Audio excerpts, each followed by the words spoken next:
नौजवान था और यतीम भी था। शौक बन गया दीन पढ़ने का। मल्लेदार इलाके वाले कहने लगे कहाँ से कमाएगा, ना बाप है ना माँ है ना घर है, कहाँ से। हजरत रूमी कहते हैं नौजवान ने जंगल में झोंपड़ी लगा ली।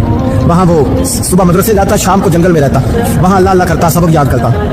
एक दिन बादशाह की बेटी रास्ता भूल गई, जंगल में आई सहेलियों के साथ, बॉडीगार्ड भी साथ है पर रास्ता भूल गई। खोती खोती शाम हो गई, ऐसी खोई कि जब रात गहरी हो गई तो आके उस नौजवान के पास रुकी और चिल्लाने लगी। शेर के दौड़ने की आवाज आती है, भेड़िए के बोलने की आवाज आती है। नौजवान अकेला, सहेलियां बिछड़ गई, गार्ड बिछड़ गए। कहने लगी मैं परेशान हूँ, मुझे जगह मिल जाएगी। नौजवान कहता मैंने शहजादी देखी और मुझे भी पता था कि घर एक ही है और आंखों अंदर से दरवाजा भी बंद करना पड़ता है, जंगल जानवर भी आ जाते। कहते मेरी छोटी सी कुटिया में झोंपड़ी में वो आई, रो के कहने लगी सहारा कोई नहीं, अगर मैं पीछे निकलूंगी तो भेड़िए खा जाएंगे। कहते मैंने उसे जगह दे दी। अकेली औरत, चराग जल रहा है, सबक याद कर रहा हूँ। मेरे नबी पाक ने फरमाया जहाँ मर्द औरत अकेले हो तीसरा शैतान होता है। और शहजादी, वो बच्चा कहता है सबक याद करता रहा सारी रात।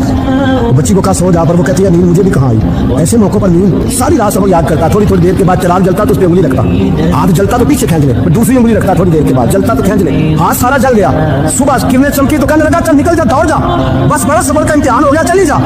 शहजादी बाहर निकली, सिपाही ढूंढ रहे थे, बादशाह खुद जंगल में निकला हुआ था, मेरी बेटी मिल गई। बादशाह कन्हाई में जाके कहने लगा बेटा मैं दुनिया को बताऊंगा कि मेरी बेटी खोई नहीं थी, सिपाही साथ ही थी। ये बड़ा मुश्किल होता है, बेटी तो भूल के भी रात कहीं रह पड़े तो लोग जीने नहीं देते, तो बेटा मुश्किल हो जाएगा मेरे लिए। कहाँ थी? उसने कहा नेक नौजवान के पास।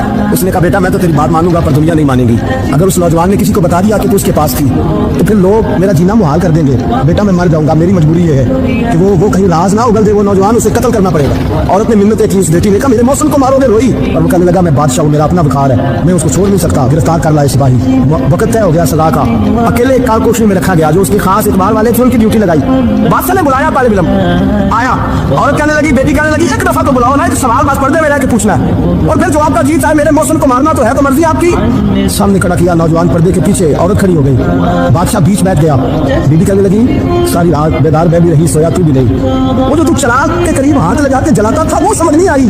नौजवान रो पड़ा, कहने लगा क्या करूं, मैंने रसूलुल्लाह का दीन पढ़ा है, क्या करूं, मैंने हुजूर का दीन पढ़ा है। मैंने पढ़ा है कि जानी को सबसे नीचे दोज़ख के सबसे निचले दर्जे में जलाया जाए, उसे जहन्नमियों का पीप और रेशा पिलाया जाए, कंद खिलाया जाए, ये रवायतें पड़ी हुई थी। थोड़ी थोड़ी देर के बाद शैतान मुझे कहता था बदकारी कर ले, मैं अपना आग, उसी वक्त जब शैतान मशवरा देता तो मैं आग पे करता। मैं कहता अगर ये बर्दाश्त हो गई तो वो भी हो जाएगी। जब आग जलता तो मैं समझ जाता नहीं तुझसे तो ये नहीं बर्दाश्त होती तो वो कैसे हो।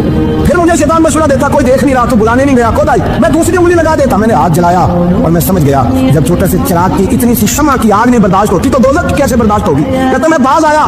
बादशाह ने ये कहानी सुनी, लफ्ज सुने तो चीख मार के रोया, कहने लगा तालिब इल्म तू तो मेरे नबी का सच्चा गुलाम है और मेरे रसूल के जो सच्चे गुलाम होते हैं उन्हें फांसियां नहीं दी जाती, उन्हें तख्त पर बिठाया जाता है। अब तुझे सजा नहीं होगी बल्कि मैं अपनी बेटी का निकाह तेरे साथ करूंगा और मेरे बाद इस सल्तनत का बादशाह भी तू ही बनेगा।